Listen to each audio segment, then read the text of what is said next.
In this lesson, we're going to focus on trying to find the rule if we're given either a graph or if we're given a table of values. And we're going to learn the different techniques in how to do this. So in our previous lesson, we learned that there were certain rules that explained graphs, and we learned how we can substitute and we can find the value of y. But here we have a general format of what a rule should look like. So there's always a number that multiplies with x, and there's always a number that's added or subtracted at the end. So we already know this, but we know that this here would be the coefficient of x, and the number by itself, with no pronumeral, is the constant term. So here we can say that the constant terms for these three examples are +2, +5, and -1. And the coefficients 2, 2, and 3. But what happens if we had an example like this, which was the very first one we looked at? What is the coefficient of x? Well, we remember that x by itself is the same thing as writing 1x. So now we can say that the constant term is +1 and the coefficient of x is also 1. Another example we looked at was y equals 3x. So what's the constant term?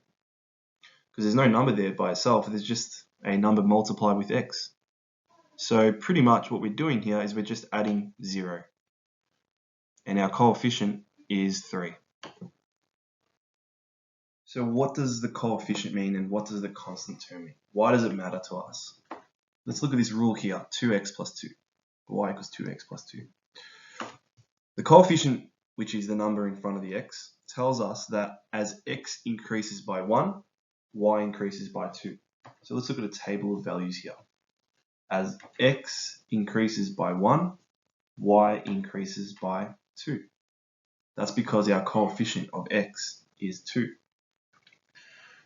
What does the constant term tell us? The constant term tells us that when x equals 0, y equals 2.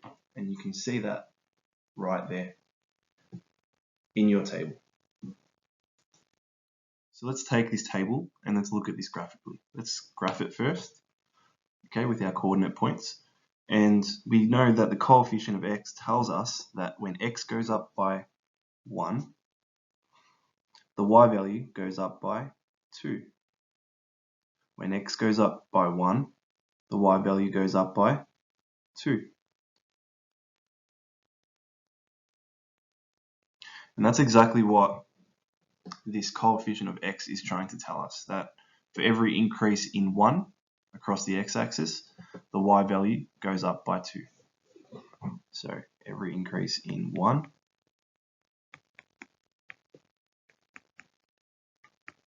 these all go up by 2, and so on. And what does the constant term tell us? Well, it tells us that when x equals 0, y equals 2. And you can see that there on your graph. It's the point at which it hits the y-axis. So let's just say you were asked to find the rule of a graph just by given a table.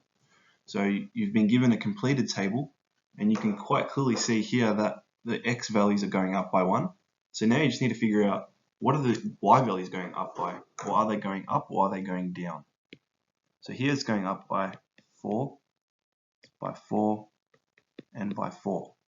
So that means that we can say that the coefficient of x is 4 and the constant term is, well, let's look for where x equals 0, y equals 3. Same thing here. Let's double check. Yep, all the x values are going up by 1. Let's see what the y values are going up by. Also 1.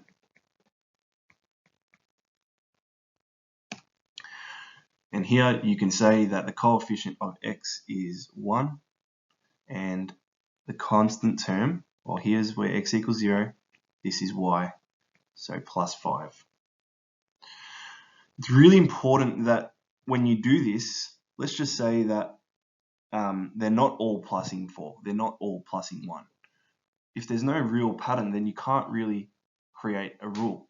So they all have to have the same pluses.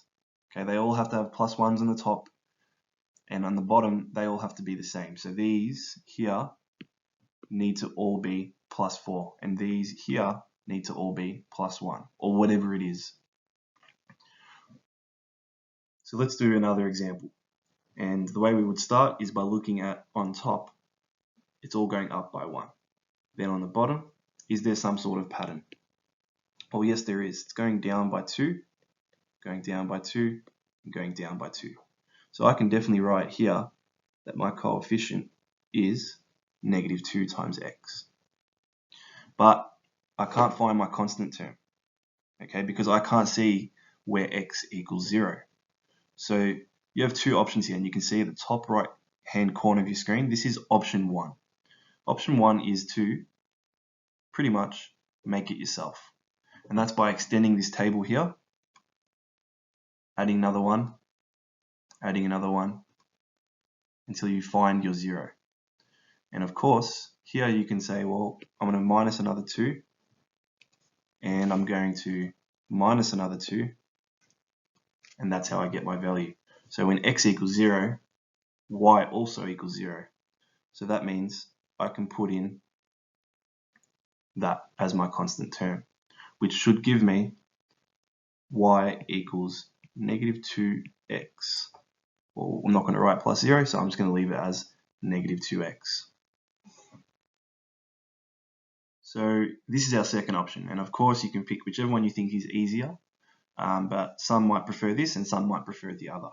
So we're going to start this the same way we normally do, which is to see on top it's all plus 1, and on the bottom determine our pattern. So plus 3, and plus 3, which is good, which means our coefficient is 3 times x.